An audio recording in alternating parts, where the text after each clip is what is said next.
스스로가 한없이 초라해 보일 때 거울 앞에 선 당신은 묻는다. 나는 왜 이 모양일까? SNS를 열면 모두가 성공한 것처럼 보인다. 친구는 승진했고, 동료는 결혼했고, 후배는 창업에 성공했다.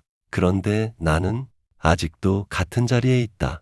아침에 일어나기 힘들고, 월급은 모자라고, 꿈은 점점 멀어지는 것 같다. 밤마다 자책한다. 나는 왜 이렇게 부족한 걸까? 나는 왜 아무것도 이루지 못한 걸까? 나는 왜 이렇게 초라한 걸까? 이 순간 당신은 혼자가 아니다. 모든 인간은 살면서 이 순간을 맞는다. 스스로가 한없이 작아 보이는 순간, 존재 자체가 부끄러워지는 순간. 하지만 여기 놀라운 진실이 있다. 역사상 가장 위대했던 사람들도 당신과 똑같은 순간을 겪었다. 그리고 그들은 그 초라함 속에서 무언가를 발견했다. 오늘은 그 이야기를 하려 한다. 당신이 지금 느끼는 초라함이 사실은 무엇을 의미하는지. 비교라는 감옥. 당신이 초라하다고 느끼는 이유는 간단하다. 비교 때문이다. 당신은 당신 자신을 보는 게 아니라 타인과의 차이를 본다. 그 친구의 집, 그 사람의 차, 그 동료의 연봉. 그리고 묻는다. 왜 나는 저렇지 못할까? 19세기 독일의 철학자 쇼펜하우어는 이렇게 말했다. 타인의 눈으로 자신을 보는 순간 우리는 우리 자신을 잃는다. 우리는 끊임없이 타인의 시선 속에서 산다. 저 사람은 나를 어떻게 볼까? 저 사람보다 내가 뒤처진 건 아닐까? 저 사람이 나를 무시하는 건 아닐까? 하지만 쇼펜하우어는 말한다. 당신이 걱정하는 그 사람들도 당신과 똑같이 다른 사람의 눈을 걱정하고 있다. 모두가 비교의 감옥에 갇혀 있다. 나만 초라한 게 아니다. 모두가 스스로를 초라하다고 느낀다. 단지 겉으로 드러내지 않을 뿐이다. SNS는 인생의 좋은 순간만 보여주는 편집본이다. 누구도 자신의 좌절, 실패, 눈물을 올리지 않는다. 당신이 보는 것은 진실이 아니라 편집된 환상이다. 그 환상과 당신의 현실을 비교하는 순간 당신은 질 수밖에 없다. 쇼펜하우어는 이렇게 조언한다. 타인의 기준으로 살지 마라. 당신 자신의 기준으로 살아라. 초라함은 객관적 사실이 아니다. 비교의 결과일 뿐이다. 어둠을 껴안아라. 니체. 프리드리히 니체는 말했다. 깊이 있는 자는 자신의 그림자를 사랑한다. 니체는 인간의 어두운 면을 정면으로 마주하라고 말한다. 당신의 부족함, 당신의 약점, 당신의 초라함, 그것들을 부정하지 마라. 숨기지도 마라. 오히려 그것들을 껴안아라. 니체에게는 한 가지 독특한 개념이 있다. 그림자 통합. 빛이 있으면 그림자가 있다. 당신의 밝은 면이 있다면 어두운 면도 있다. 문제는 우리가 그림자를 부정하려 한다는 것이다. 나는 약하지 않아. 나는 실패하지 않았어. 나는 초라하지 않아. 하지만 부정할수록 그림자는 더 커진다. 니체는 말한다. 자신의 그림자와 싸우는 자는 평생 그림자에 지배당한다. 대신 그것을 인정하라. 그래, 나는 지금 초라하다. 그래, 나는 부족한 게 많다. 그래, 나는 아직 멀었다. 이렇게 인정하는 순간 기적이 일어난다. 그림자가 더 이상 당신을 지배하지 않는다. 오히려 그림자는 당신의 일부가 된다. 니체는 이것을 자기 긍정이라고 불렀다. 당신의 모든 면을 긍정하는 것, 좋은 면만이 아니라 어두운 면까지도. 나는 완벽하지 않다.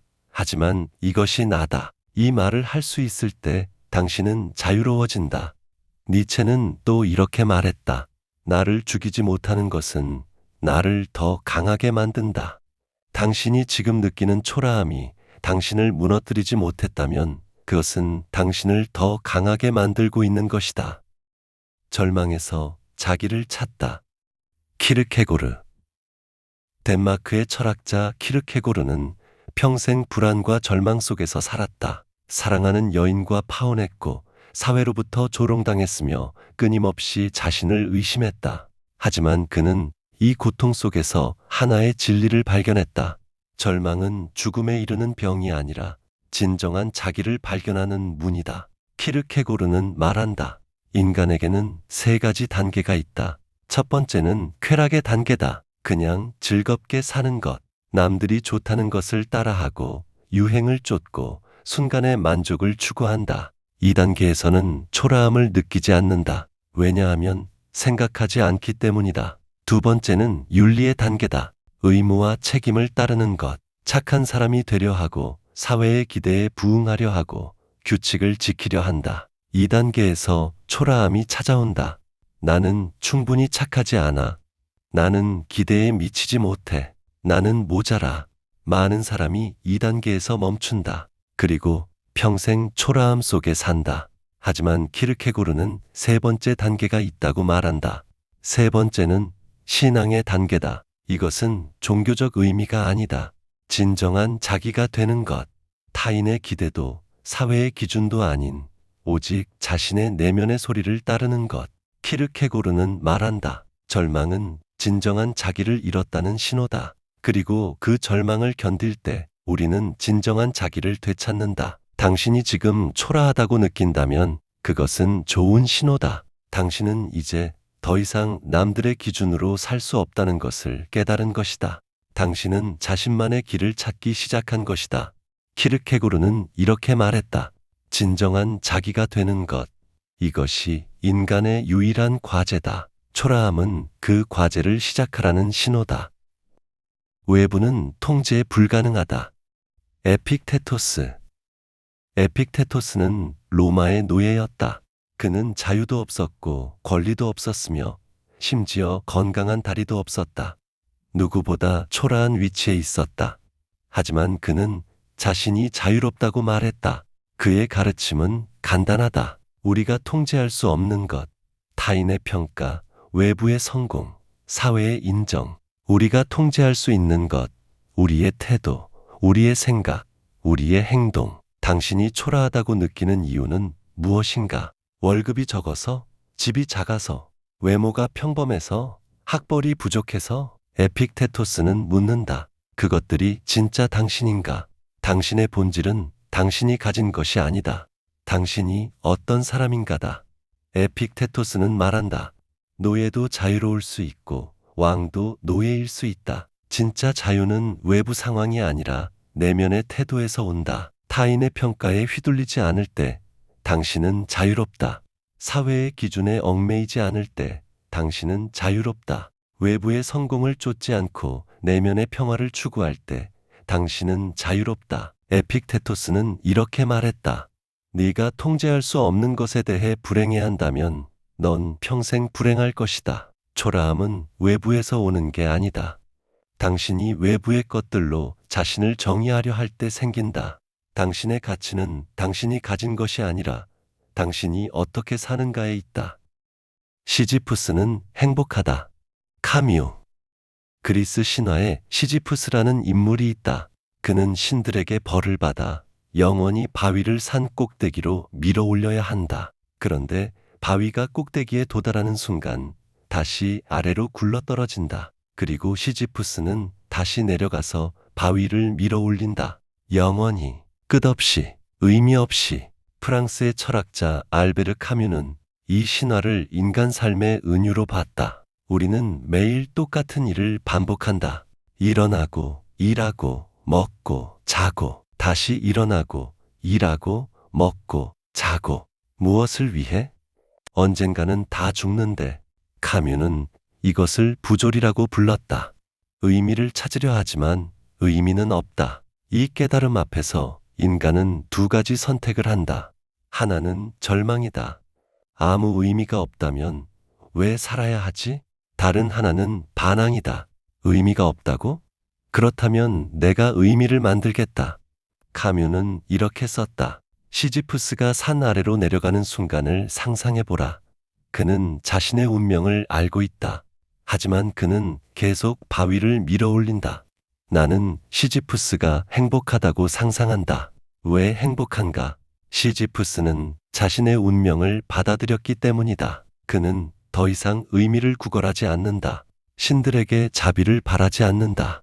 그는 단지 자신이 할 수 있는 일을 한다. 바위를 밀어올리는 것. 카뮤는 말한다. 부조리를 인식하고 그럼에도 불구하고 살아가는 것.